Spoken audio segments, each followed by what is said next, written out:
It's really hard to move from East Coast to West Coast on your own, but you make these friends in the grad program that are all interested in the same things, and you have a support system when you move out here. We had such a camaraderie amongst each other, and when we got out here, it just transferred. You know, it's the people you were sitting next to in class that are the ones who are going to help you find a job, which is nice. And then it's also nice to have the shared experience of being in Boston and then coming out and starting over in LA. I remember the day after I moved, I started an internship at Ben Stiller's Red Hour Films. And I did that for about 4 months. That was intern boot camp. That's what they call it. It was brutal. I mean, they really train you. And I was splitting my time between there and NBC's The Office as a PA on set. Learning to write coverage was great. That was a really nice thing to go into Los Angeles already knowing how to do. You know, people will read it and just know that you know what you're talking about, which is, you know, puts you leaps and bounds ahead of the other assistants or interns. I really wanted to focus in television, so having that option through electives to study both sitcom and drama, I really, you know, gravitated towards that.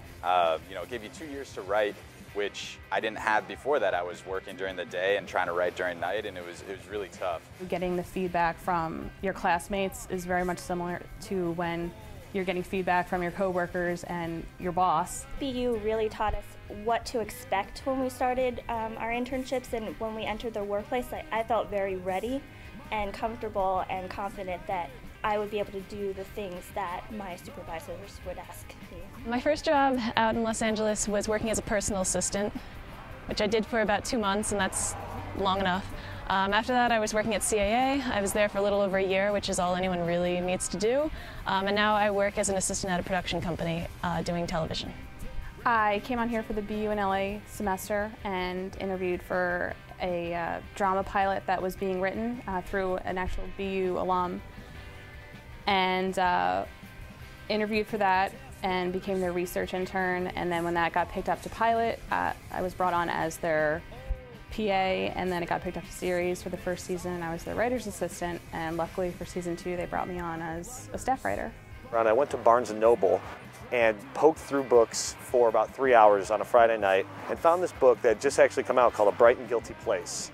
I brought it back to my apartment, read it, and found an unbelievable true story that I took to them and pitched to them the next Monday, and they went with it. And so that's what the writer that they've hired is now writing. So I think that's what ended up getting me the job that I have now. So it's been a pretty cool experience. So it just says, if you're given an opportunity, go above and beyond, and speak up always. Even if there's that person in the office that's telling you not to, always speak up, because what's the worst that can happen?